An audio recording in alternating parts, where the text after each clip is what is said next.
systematic review. And so I wanted to start off by reminding us of the framework by which we're calling these advanced research statistics. So you first have your descriptive and your inferential statistics, which lead to your general linear model, which really includes all of your ANOVAs and MANCOVAs and your simple regressions and multiple regressions, as well as exploratory factor analyses. And then we get to, from there, several different structures, one of which is meta-analysis.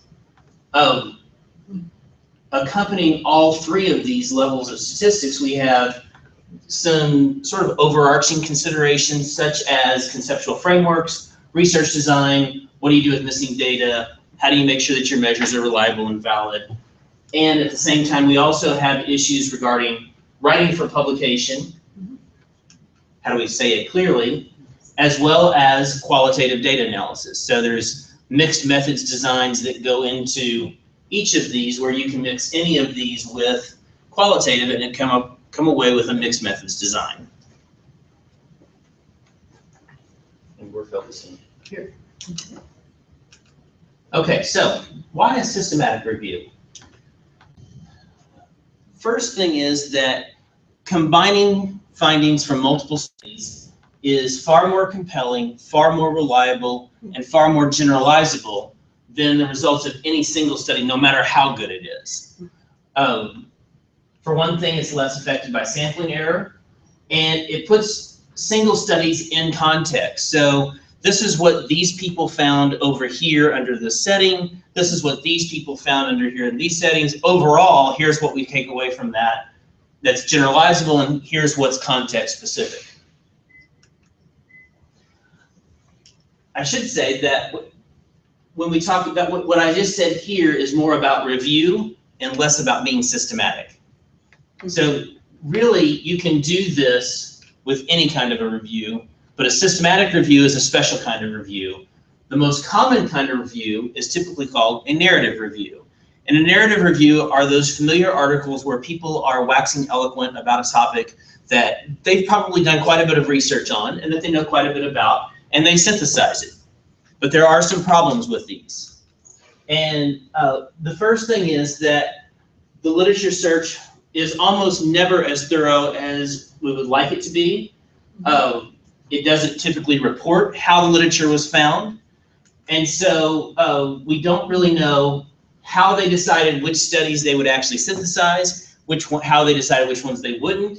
There have been several studies about these in which they almost always find, not always, but almost always find that it's arbitrary. There's this potential for confirmation bias, meaning that I went out and I wanted to synthesize literature to show that calculators were effective to use in mathematics. And can you believe it? When I finished my synthesis, I found that calculators were effective in teaching mathematics. That's confirmation bias. Narrative reviews are very sensitive to that. Systematic reviews are also sensitive to that, but actually have safeguards to avoid it and to minimize it. When we talk about conflating statistical significance with effect size, what I'm talking about is that when we read something, we talked about it was statistically significant down to the 0.05 level, but mine was statistically significant to the 0.0001 level, so mine must be a stronger finding. Well, actually, that's more of what an effect size is, more than statistical significant. The statistical significance is all about, yes, your finding is more likely to generalize to the population, not necessarily being stronger. The other piece is that narrative reviews often ignore this notion of power in primary studies. They didn't find something, or they did find something. Did it have to do with the sample size? And so a systematic review has some ways to build in and actually take that into account and weight studies based on sample size so that the standard errors are adjusted so that we don't ignore the possibility of type 2 error. And these often ignore publication bias. Publication bias is the idea that, well, let's just take dissertations as the most obvious example. I had a colleague that said one time that if a dissertation was good, then there would be articles about it, and so it'd be published. What's the big deal? And she was almost right. If the dissertation was good and the findings were statistically significant, then there would probably be articles about it. But it's much harder to get something published that didn't find statistical significance, and that is publication bias. And so if you only have published studies in your sample, your effect sizes are likely to be skewed just a little bit in favor of a positive amount. Sometimes more than others, depends on how many studies you actually have. They often employ vote counts, and a vote count is basically, I've got 10 studies. Study 1 said yes, votes for yes. Study 2 voted yes, vote for yes. Study 3 voted no, now we got a 2-to-1 already. Okay, so the steps for a systematic review, what makes it systematic? First off, our goal is to uncover all relevant studies. That's probably the goal of a narrative review also, but there isn't a framework to help guide for it.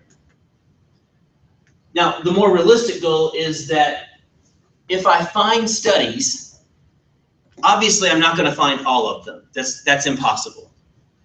If I were to find another study that wasn't in my sample, would it really change anything? That's what I mean here by minimizing differences between retrieved and unretrieved studies. There are ways to check for that, or to check for the likelihood of that. And so we'll go into that a little bit further later on. So we have the population of studies. And let's just say this is all relevant studies. And then we have the population of studies that are actually accessible. And when you see this, it's like, well, why wouldn't that be all of these? Well, I actually did a study once that, or actually I'm still doing a study, that required me to go to the Library of Congress to pull up some studies on microfiche. I did that. I spent several days at the Library of Congress pulling these things down, coding them while they were on microfiche, and then putting them back. And after that, you would think, well, it's the Library of Congress. It has everything. Well, it turns out there are actually studies that on the microfiche, and actually now electronically, it will say, by the request of the author, this is not available. And you can't get it anywhere. I don't know why you would want to do that, but I've come across it about a dozen times. And so actually not everything is accessible. And even within what ought to be accessible, you might not be able to find everything. So just because it's out there somewhere doesn't mean you will happen to have the one search tool that will get it. Search tools are much better than they were even 10 years ago, and you can get a lot with a very minimal amount of effort, but you can't get everything. So we typically refer to this as the retrievable set, and then we actually get our sample, which we may or may not be actually able to get the full text of all of those. So just because we can get the citation and know it exists doesn't necessarily mean that we can get the full text for it. So eventually we get this smaller set. What we hope then is that the difference between the yellow sample and the white section is not really all that different in terms of what we're finding. And so that's our goal. Really hard to know how much is done. I've actually come across some really interesting studies where I knew one person that was doing her dissertation, and it was a systematic review. The population of studies was like 1,500. What she ended up being able to retrieve was around 1,100. And when she got done going through every single one of these in painstaking detail, the yellow circle was 0. There was none. So what had happened was that they all were lacking in some of her criteria. And so what she then did, because she had a good advisor that knew what to do in that situation, which even for him it was weird, she actually ended up writing her dissertation on why the yellow box was empty and the need for future studies. So, searching electronic databases. When my mentors started doing searches, they started off with the books that were behind them on the shelf and those bibliographies, and then they would contact people through phone calls usually, and they would find out if there were particular articles that they ought to keep in mind. This, by the way, is if they're taking a painstaking amount of detail on it, because I mean there was no electronic database. Then they'd go to the library. They'd get with a professional librarian and they'd search the card catalogs by subject searches or whatnot. And it was very, very painstaking. And now we have this advent of electronic databases. And when I first started doing these searches, you had, well, Eric has been around for decades, but then EBSCO ended up providing the search tool for Eric. It isn't like they bought out Eric. It's still a Department of Education database. But EBSCO has done quite a bit, and then ProQuest has done quite a bit, and they've ended up throughout the electronic database, I don't want to call them wars, but the surging and then dropping out and then resurgence and buyouts and whatnot. There's a few that have really emerged as vital, and there are actually still hundreds of different database platforms out there, and there's a lot of overlap between them. So you can get an EBSCO search, you can get an ERIC search through EBSCO, you can get an ERIC search through OVID, you can get quite a few things through ProQuest. If you're in one of the natural sciences, you can get a lot through the Web of Science. Can I ask you, how helpful is Google Scholar in this context? That's a great question. I actually have it on another slide, but it's a great question. I'll go ahead and tell you, it's way better now than it was even 5 years ago. Yeah. And so I typically just, when I get done with the search, I go throw it all on Google Scholar and make sure I haven't missed something that the layperson could go do a quick Google search and find. I'm like, okay, let's just make sure we haven't missed anything obvious that just didn't come up through my advanced searches.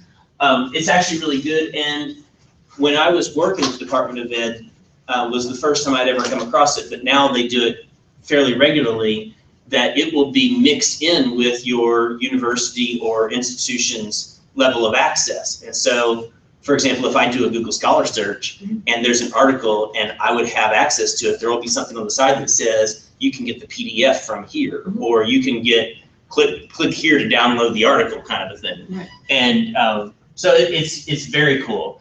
It doesn't replace some of these others that are specialized with search index words, but right.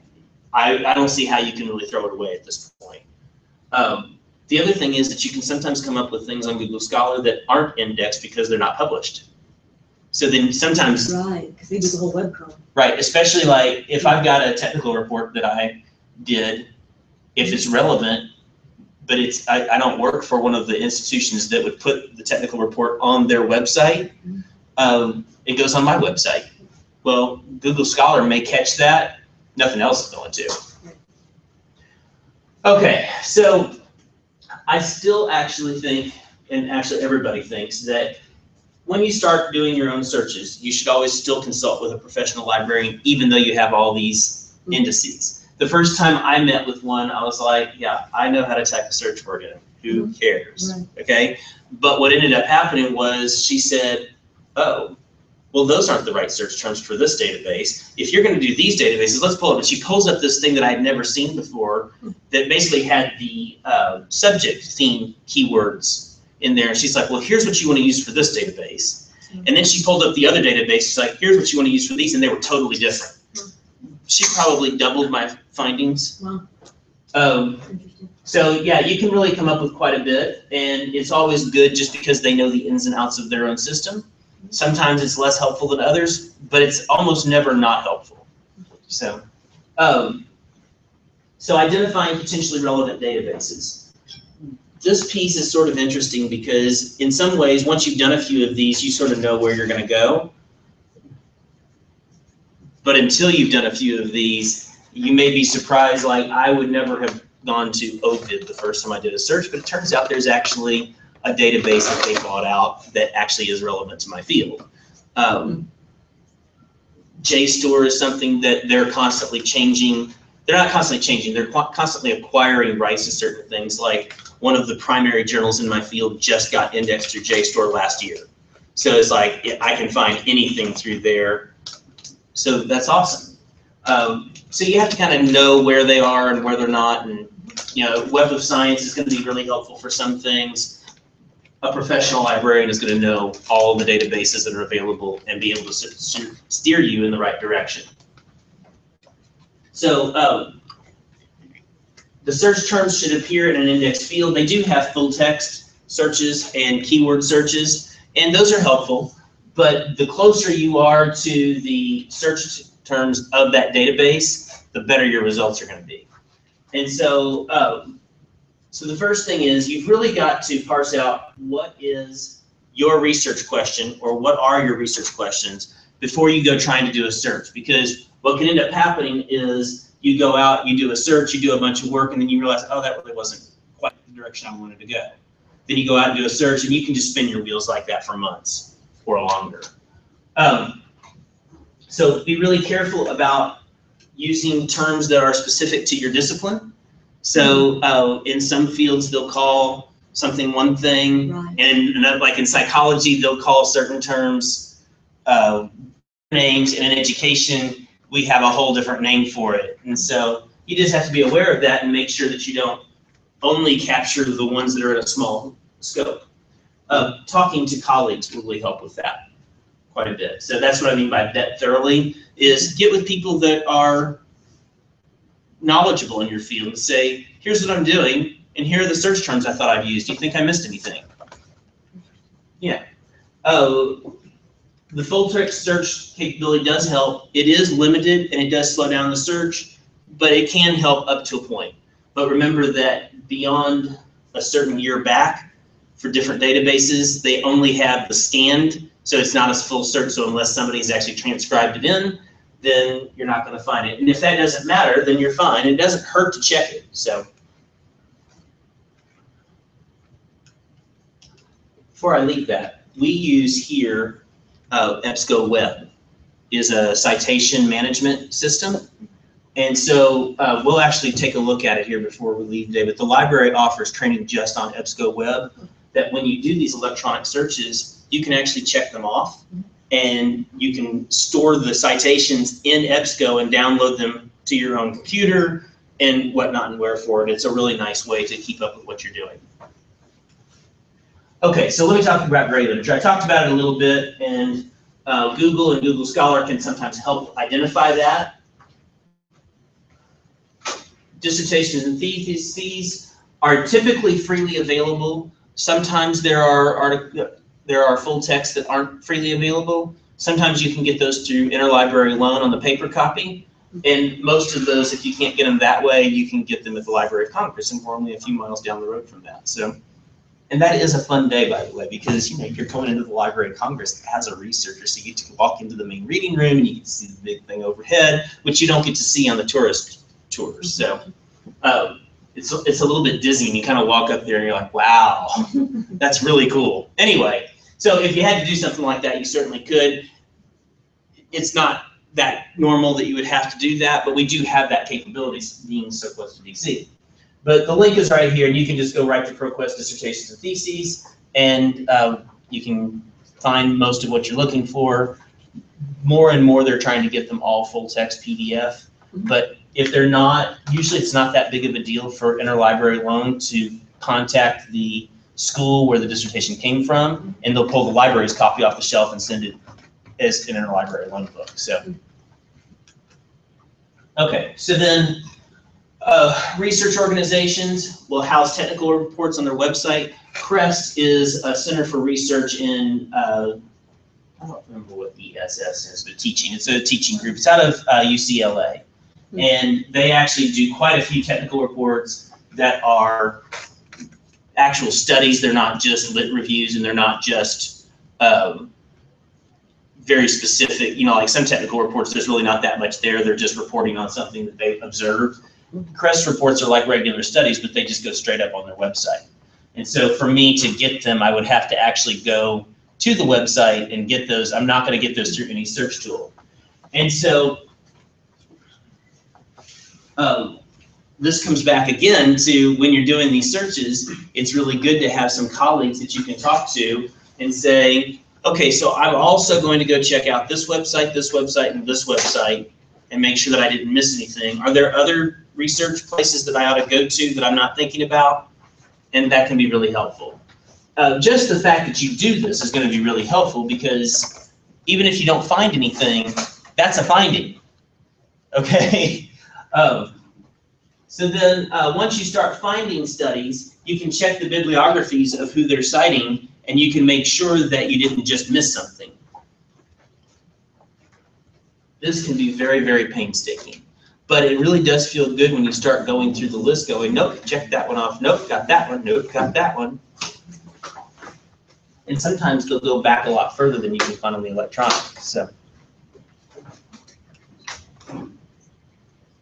okay, so I already mentioned this a little bit, but the idea of publication bias comes down to the notion that just because something is good and high quality doesn't mean it will be published.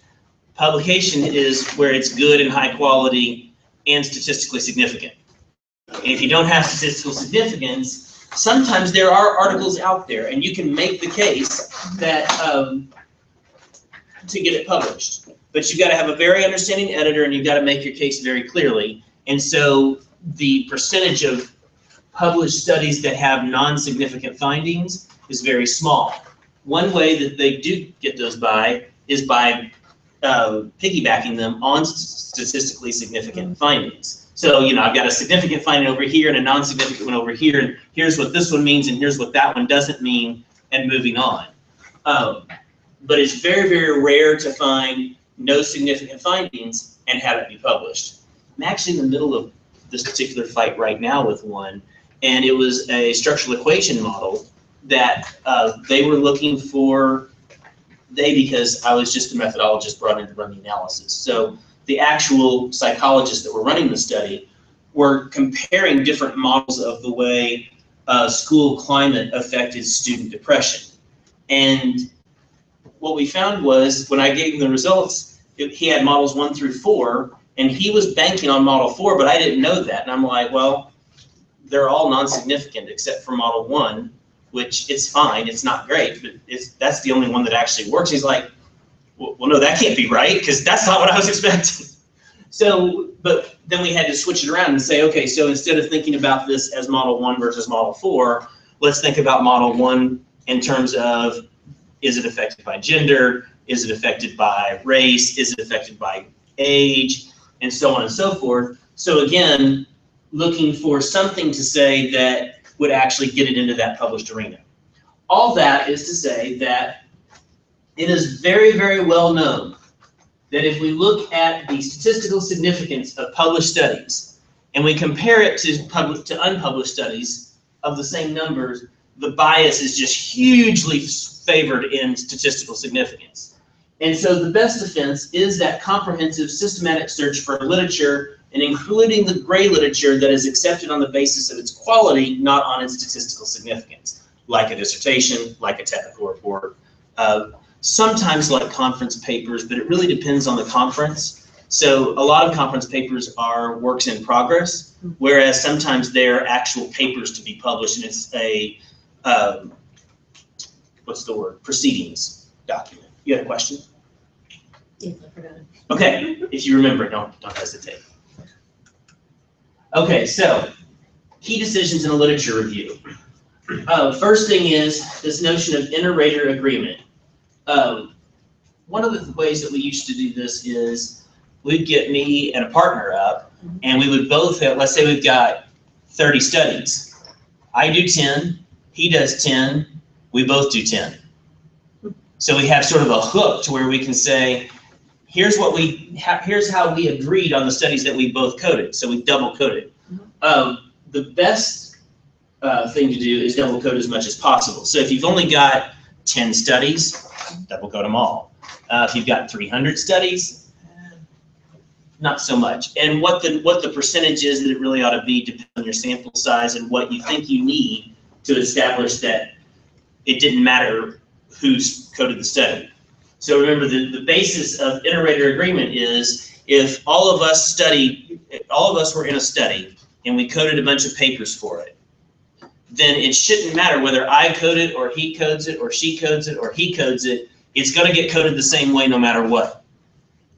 That's inter-rater agreement, and that is sort of it's a first stage of reliability. Okay. So the key decisions for inclusion are really, first off, does it look like it might be relevant? So sometimes you can just tell from the title that it's not going to be. So for example, I did a study on geometry that one of the key words that we did was dynamic geometry, because there is dynamic geometry software. Well, we got a bunch of articles that came through that filter that were about dynamic people, dynamic places, dynamic things, none of which had to do with geometry or the teaching of geometry. And so at that point, you can just kick them out and say no, and you keep track of why you didn't retain them. Is it eligible for inclusion? So then at that point, you have to look at the full text. And typically what you've done is set up, here's what it takes to be in this study. I want a study that is looking at algebra. I want it to have a treatment and control. It has to actually have quantitative measures on this, and this. It has to provide, those kinds of things. And if it doesn't have those, then it's out. And that's why it's out.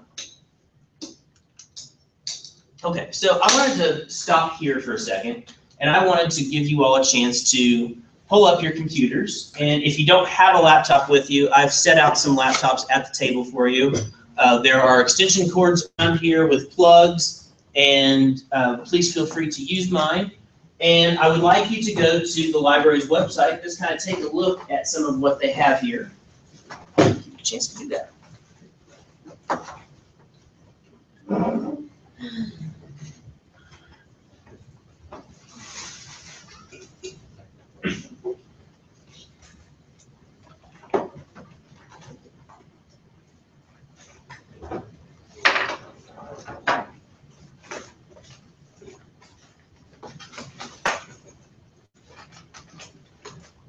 I think it's on the left side.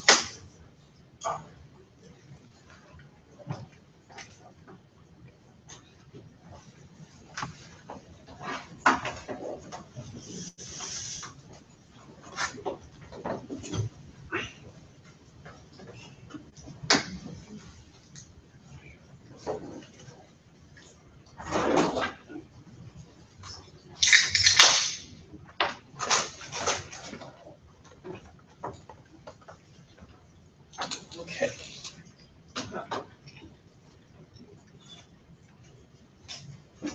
So if you're not sure how to get there, you can always just go to the main UMBC website, and under academics, you can go to library.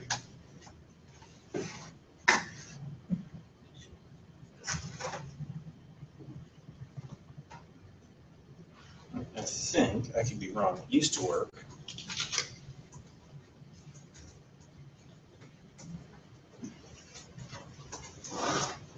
Nope, it used to work, doesn't anymore. Okay. Everybody finding that site okay? Okay. So the first thing is that I'm going to sort of point a couple of things out. I mean, this isn't an advertisement for the library, but if you're going to do systematic review of any kind, or for that matter, any other kind of review, you're going to have to be familiar with the library's web resources. So you've got a few things at the Home tab. But resources, you'll notice that there's all kinds of things for books, articles, journals, special collections. And then they've got some different services. Under services, you'll note that there are some requests for different types of things. One of these, somewhere in here, is contact your subject librarian. So when I was talking about your reference librarian, this is what I'm talking about. They actually have a link specifically to contact them. And they would love to talk to you because that's what they're there for. Okay. There's more information about how to get different things here. But actually, this main box is where I'm going for to begin with, because the first thing I usually do when I get here is click on databases, and I can actually just type in a database and say, okay, let's say I want EBSCO. From my field, EBSCO seems to have bought up just about everything I could possibly want. Not quite everything. They haven't brought out ProQuest yet. But they sort of became a juggernaut a few years ago, and all of a sudden everything was out there. The H.W. Wilson Web used to have quite a few things, like a database called Education Full Text. It's part of EBSCO now. So you'll notice that it found 47 different EBSCO databases, and so it's actually classified them by alphabetically. And so if I click on Academic Search Complete, I get finally to my search tool where I can actually choose different types of things here. Notice that I can go up and look at subject terms, and I can say, what about student attitude? It didn't find my terms, but it did find use students' attitudes. And now all of a sudden I've got some terms. So I can actually find how this database wants me to search for things. Notice that once I'm at Academic Search Complete, I can actually choose databases, and I can go down through here and I can actually search multiple databases all at one time.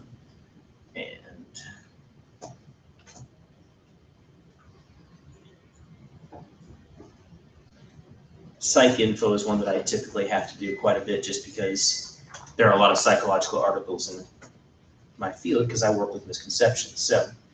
So that's how the database piece works. Back. Okay. Back.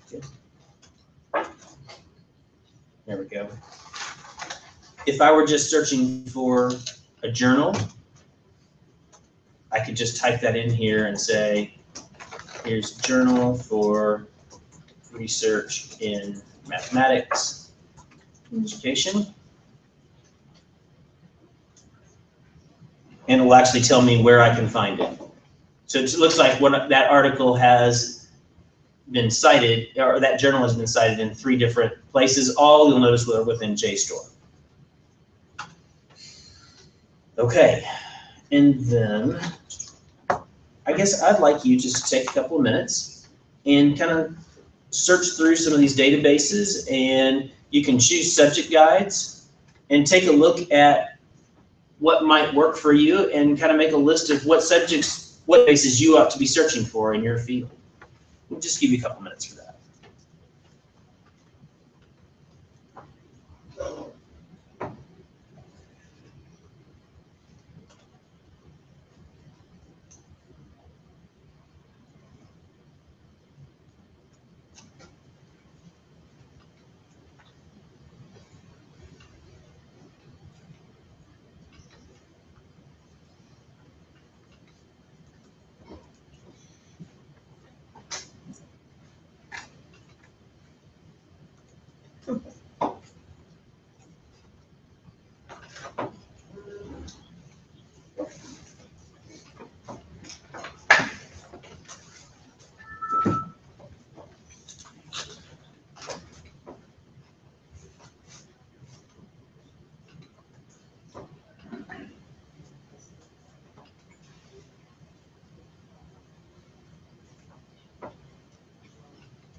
Once you've had a chance to find a couple of databases, why don't you turn to a person next to you and chat about what you found and what you didn't find, what you thought you'd find but didn't find.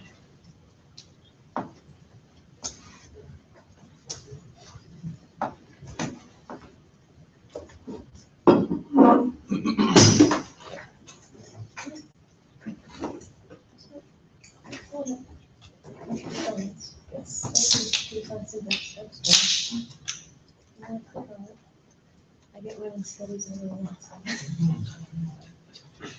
else. That's unfortunate. Yeah, that's actually what I did. I did search for computer science, then it brought the M-score, but also within just M-score. I scrolled down and found the computer science link and used to search the different models, and I came to ANOVA, which is kind of like. So if I only want computer science journal, so I went to the EBSCO computer science index. That might have some, yes. I certainly don't see how you could avoid it. Well, I don't know why it brought, well, among other things, brought up women's studies. And I'm not surprised at all. is there, do you know a way to get? Just computer science? Yeah, and there's this choose subject. And I can say computer science, and I want my Oracle databases. Okay. Now click view resources. So it doesn't, I don't know whether the website Yeah, it is broken, because it doesn't seem to be selecting computer science. It may not have anything. Well, they've got ACM and. Oh, there you go. There you Oh, go. so you get this. So I can click on like one of these at a time. But, Yeah. And if they're, so yeah, IEE Explorer is going to find you a lot of stuff. See, in your field, there's a lot of, like getting to a journal article or getting to a conference paper is a really big deal. And IEE Explorer actually has tons of conference papers. Right, so and as I does only know that because, ACM. yeah, I only know that because some of them were education related and came up in my field, so. Probably gonna get some stuff from Web Science High. There are about 13 people online, just so you know. Oh, wow. So they're Doing sort the of same? waiting for Okay. the next part. And some of them are definitely computer science. So I heard some about computer science, and Yeah. you might want to hear whatever it was that you said. All right. And they're from different schools, so they're not all UMBC. Oh, okay. So to recap, I was talking to a couple of people out here, and they were talking about computer science in terms of finding databases, and we were talking about that a couple of different databases like IEEE Explorer, and what was the other one she found? AMS? ACM. ACM also has a lot of conference papers, and this is something that is a big difference in various fields. So in my field, 75% of your conference papers are working papers that haven't been done yet, and they're only partially completed. Whereas in computer sciences, it's only completed stuff that goes to a conference paper. And so it just depends on your field of whether or not something like that's useful. Okay, so I've thrown up on the screen here, there was an EndNote basic workshop actually earlier today, but Ms. Sullivan does these fairly regularly. If you are trying to download citations, it would be a mistake not to use EndNote Web. because you can take it with you wherever you go. You can mix it into your browser, and it'll even work with Google and Google Scholar and things like that. So if you're interested in getting EndNote, it is free. The links are not as obvious up here as they were a few months ago, but contact Katie Sullivan if you need some help getting EndNote. But it is worth looking for and downloading and keeping up with, especially if you've got a dissertation to do, because it's going to take care of a lot of your citation issues. I say all that, and I don't actually use it that much myself. And the reason is that, well, because I'm a control freak, and I don't like other things taking control for me. But no, not really. Actually, I started with a program called Reference Manager that is also built by the same company as runs EndNote. I don't think they started off by the same company, but Thomson Reuters bought both of them out. I was already on Reference Manager, and it was awkward, and I didn't like the interface for EndNote. And then by the time I was actually working with APA, I actually started it at this time when 5th and 6th editions were sort of in that. It was right before 6th came out, and then 6th came out. And none of the programs really dealt with APA 6th that well, but I needed it to be in 6th. And so it was just kind of a pain. And it was actually easier for me at that time just to learn how to do it myself. And it just freaks people out when they're like, you type in your references manually, oh my God. Yeah, because it takes me less time.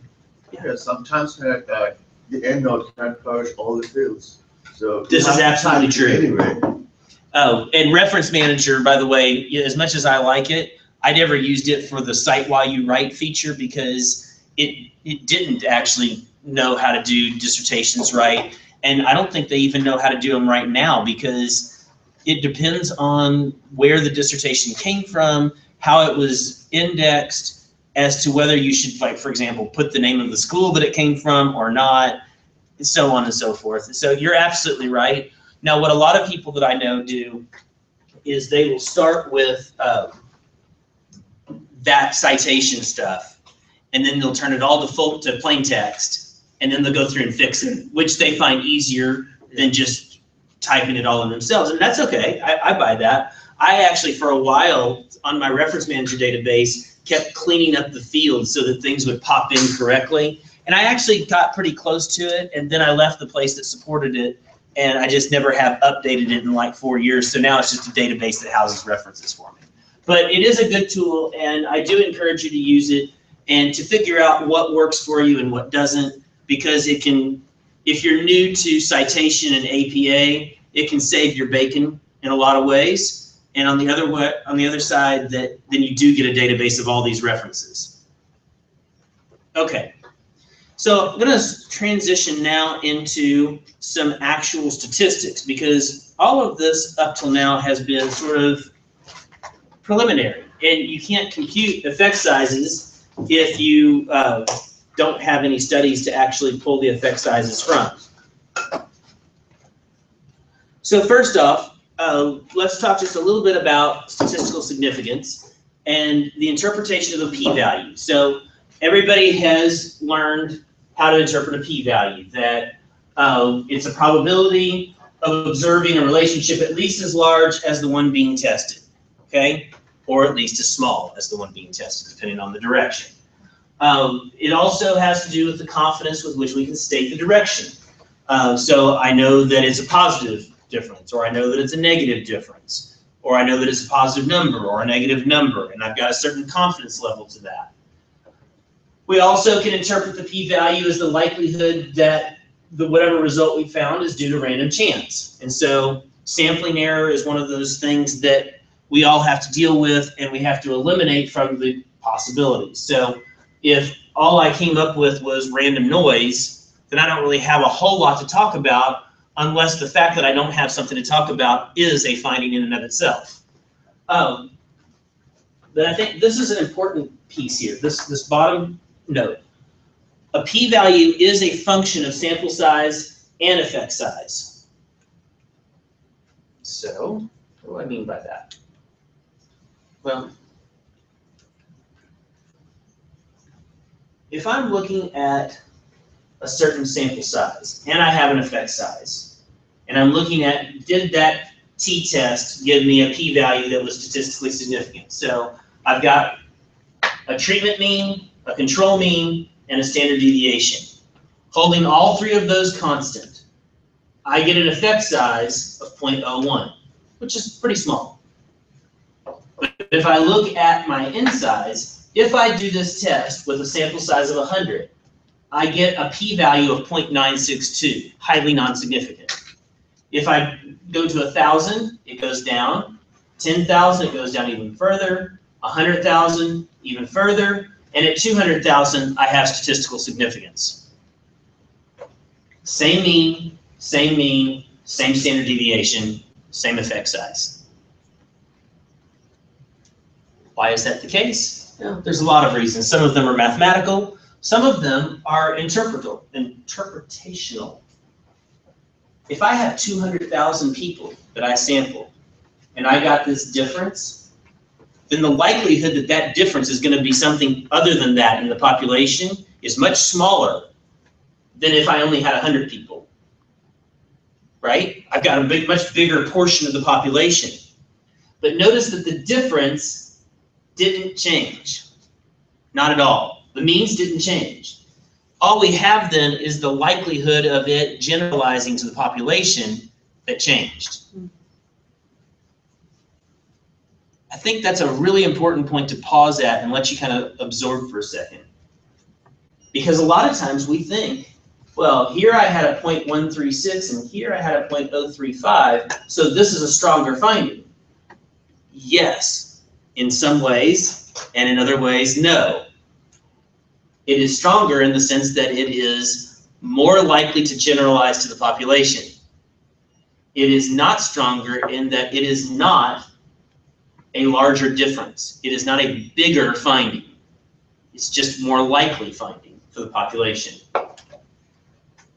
So effect size estimates the magnitude or size of a relationship, not its likelihood. So how big is the difference really? And there are three families of effect sizes. We have correlation coefficients, we have odds ratios, and we have mean differences. So which ones you're going to look at really just depends on your question. So I was running a study group back in the spring, and I tend to focus on mean differences, whereas there were some folks from public policy that were looking almost always at odds ratios. What's the likelihood of this going this direction versus something else? And then there was yet another group that were very interested in correlations. What's the relationship between these two things? So there are two categories of effect sizes. One is unstandardized and the other is standardized. Unstandardized are just expressed directly in the measure that it came in. So I go out and in my field, I give a pre and post test in an algebra classroom. And whatever the metric was for that test, we had 23 questions. They got 22 right, 1 wrong, whatever that percentage I might do as a percent, but even that is actually standardized to a certain degree. 22 out of 25, okay? When everybody's using the same scale, that's all fine and good. So if I went out and gave that same test on the same scale to another class, I could compare those unstandardized very easily, and should.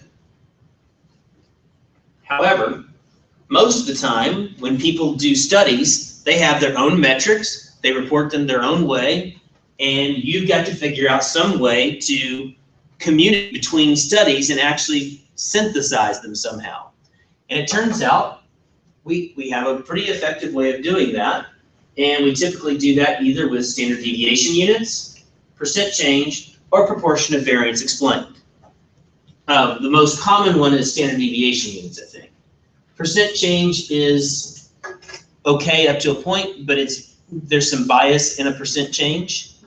But if you were looking at, say, pre to post changes, taking it from 3 points to 7 points, as opposed to a 133% change, or a 33% increase or something like that, that would be more comparable. So let me talk just very briefly about an odds ratio. Let's say that I had a study in which I had a treatment and a control, and the treatment group or the intervention was designed to improve graduation rates. So then in an odds ratio setup, I'm going to have two dichotomous variables. In this case, I have my treatment group. Are they treatment or control? And did they graduate or did they not graduate? And so in this case, I've got, in the treatment, I've got 2 that graduated, 6 that didn't.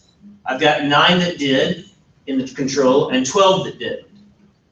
The A, B, C, and D here, this is the notation for the formula.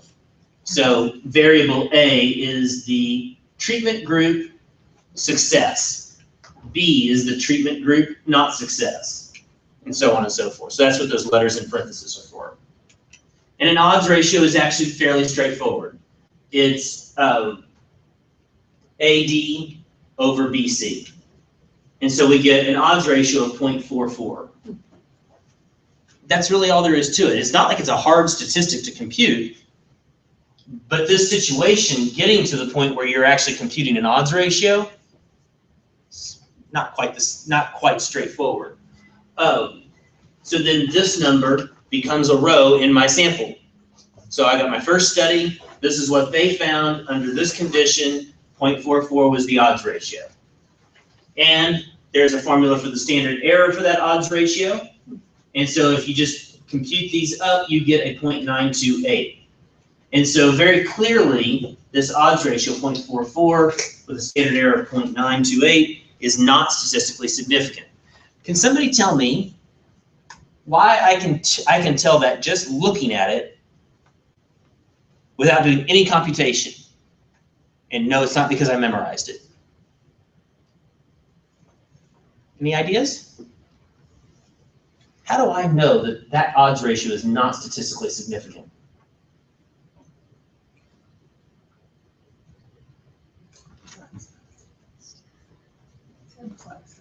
What's that? No, not necessarily. Can you repeat the questions and the answers? Yes, I can. So the question is, I said, just glancing at this, I know right away that this odds ratio is not statistically significant. My question to you all is, how? How do I know that just glancing at it? Go ahead. Is it because the standard error is really high? It's exactly why. So if I wanted this to be statistically significant, and we're going to talk about what that would mean here in just a second. A 95% confidence interval, as you will recall, is at 2 standard deviations, right? So that means that if this statistic is going to be statistically significant, this number is going to have to be at least half or less. So I can't really expect to have statistical significance with a standard error larger than 0.21, really, because at 0.22, we're cutting it close. Although with this sample size, maybe, I don't know, I probably would, I'd interpret it somehow. So it's not statistically significant. What does that mean?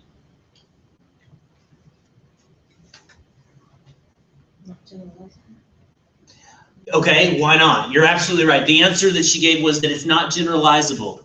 And that's true. So I'm going to take her off the hot seat. Somebody else tell me, why isn't that generalizable? And that was it's exactly right. It's not.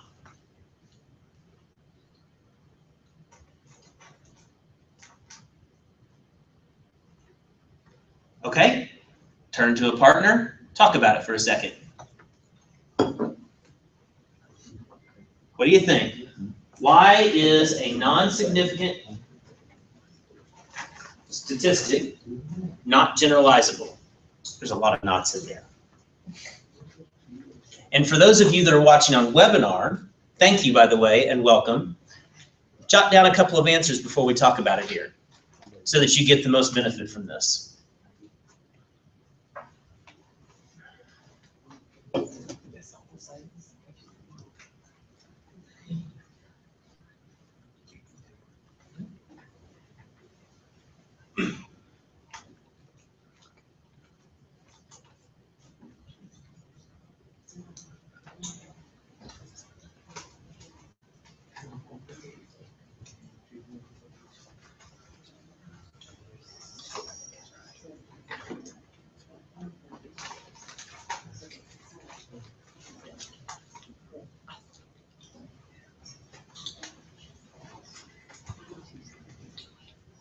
Okay, take about 20 more seconds and then turn to a pair of people next to you and talk in your group of 4 and agree upon what you think we ought to say in terms of what does it mean that this statistic is not generalizable because it's non-significant.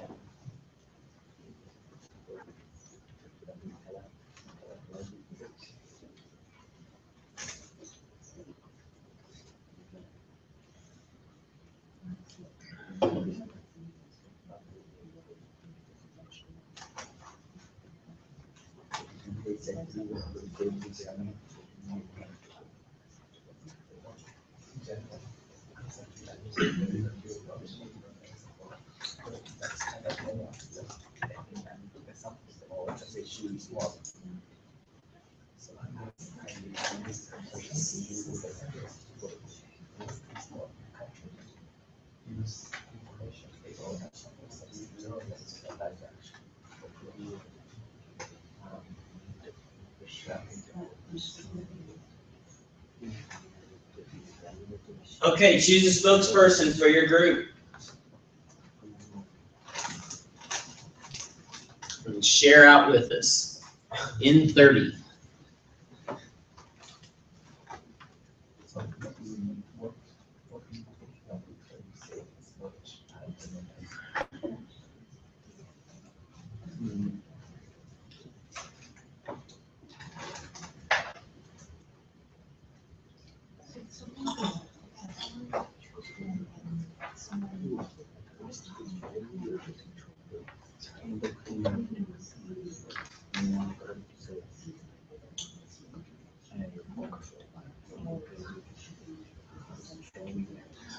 All right, let's come back together as a group.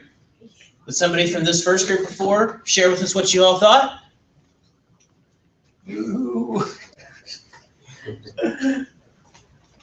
No ideas? I saw you all talking back there. Yeah. Well, what'd you all say? We're thinking about the odd ratios and stuff, how strongly they're related, but I don't know why it's not generalized. Yeah. Okay. I'm sorry. No, that's okay. That's fair enough. Other group? What'd you all think? I heard you all talking animatedly, so you have some ideas. Well, there was a suggestion that our sample size was too small, and the standard error would be much smaller if those were much larger. That's true. That is very true. So if the odds ratio was the same, but the population Right. was a lot. So if we went back to this, that would be the equivalent of going down Yes. to this group. So in case that didn't translate across the camera, the response was that one of the reasons that this is so large is because the sample size is so small, and that is true. So let's think very briefly about what does it mean to be statistically significant. Usually it's either 2 means are different from each other, or 1 mean is different from what? What's that null hypothesis?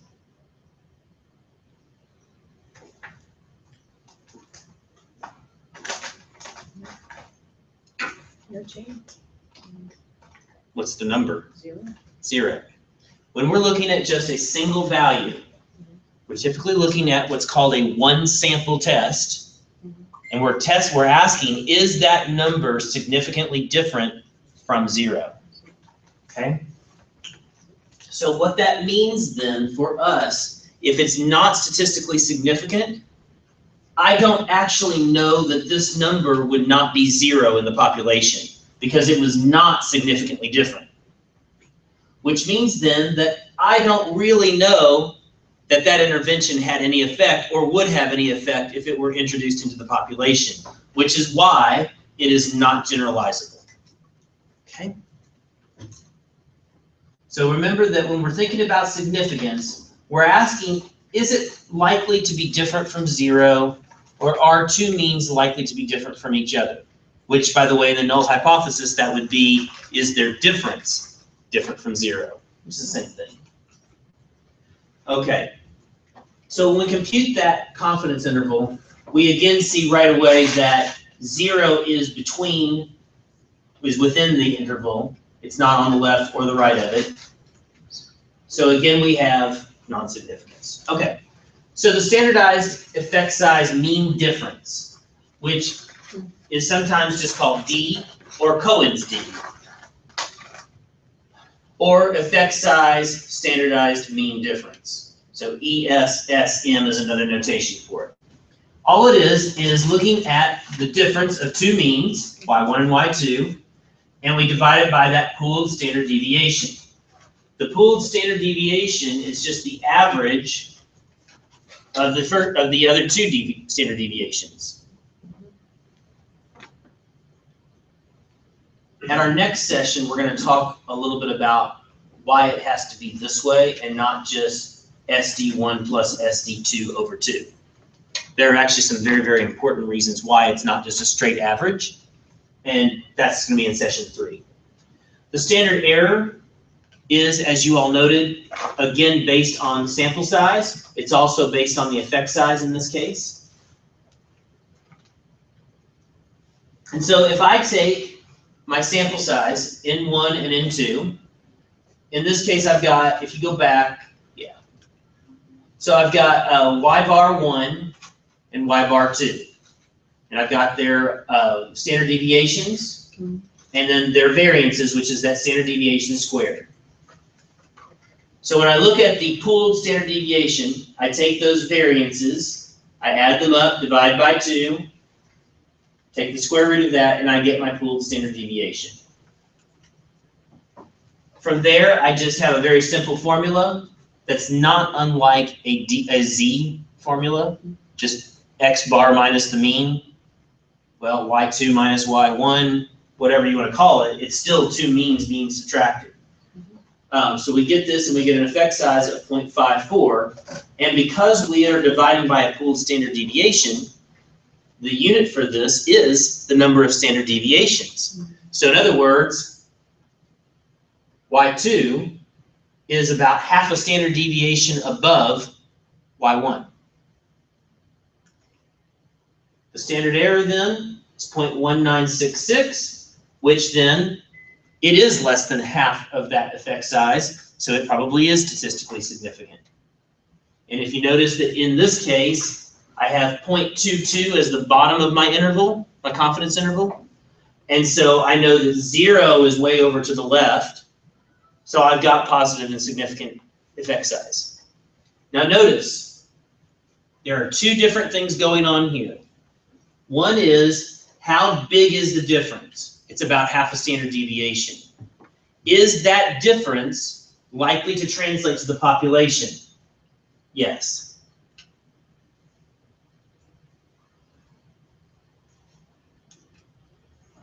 Okay, so I actually have on my web page, if you'll type in this address and go to resources, you will find an Excel template there that you can download.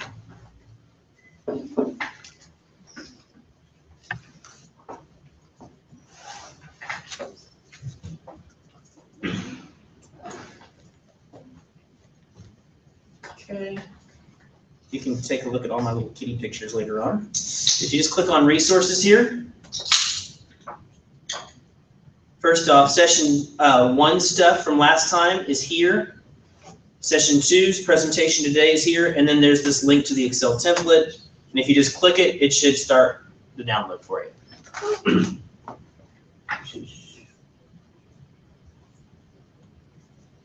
I'll give you just a couple of seconds to do that.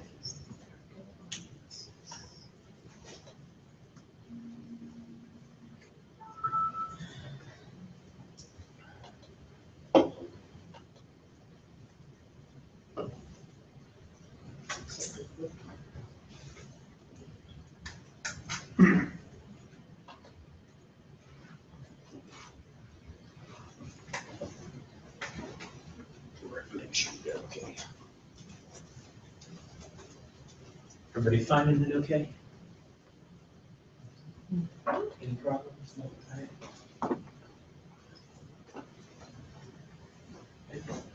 Okay. Yeah, just look there. There you go. Okay.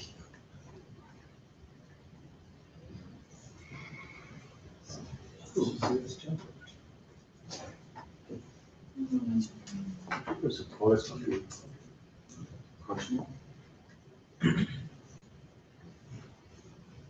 No. It's not.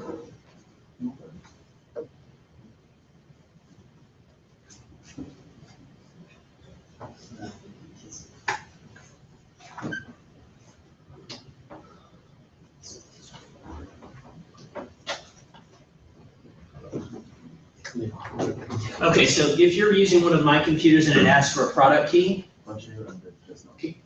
yeah. There you go.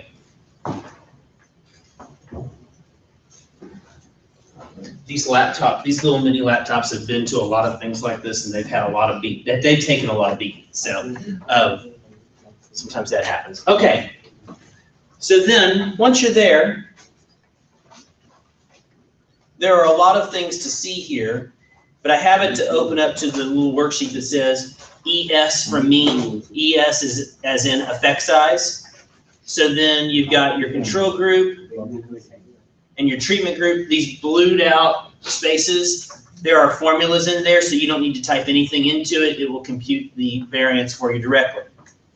So then here you go. Up here is your N1, Y1, S1, and so on and so forth to enter into those spaces. But notice that there is an extra field on that Excel template right between S1 and N2 because it computes the variance for you.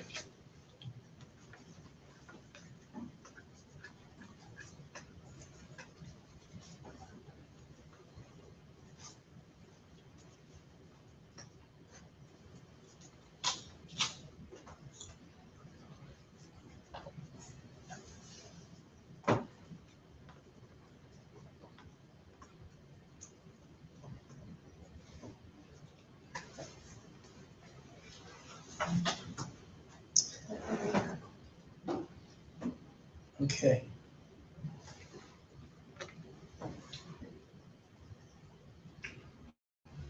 So notice if I paste the control group in here, the variance is automatically, it's already computing the D for me automatically.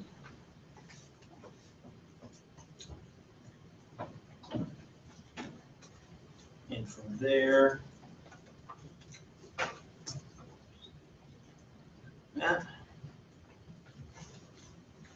so then what we get at the end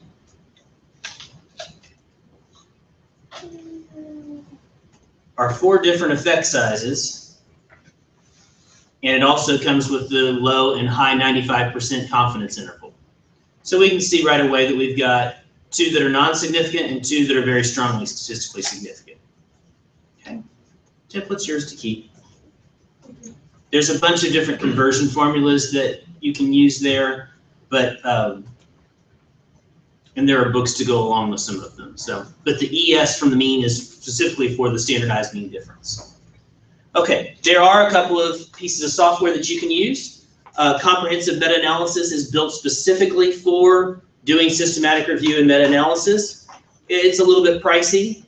It does have a student free trial. It does have a free trial version, but I actually had an instructor that just said, none of these formulas are particularly magic. Just type them into Excel. So that's where that Excel template that you just downloaded came from. You should feel free to make it your own, adjust formulas as for what you're doing, and have at it from there. If you have questions, please feel free to email me at any time. We are out of time for today. Thank you so much for all of you that are here, and thank you for all of you that are at home or on the webinar. And again, the presentation is available on the website where you went to get the Excel sheet.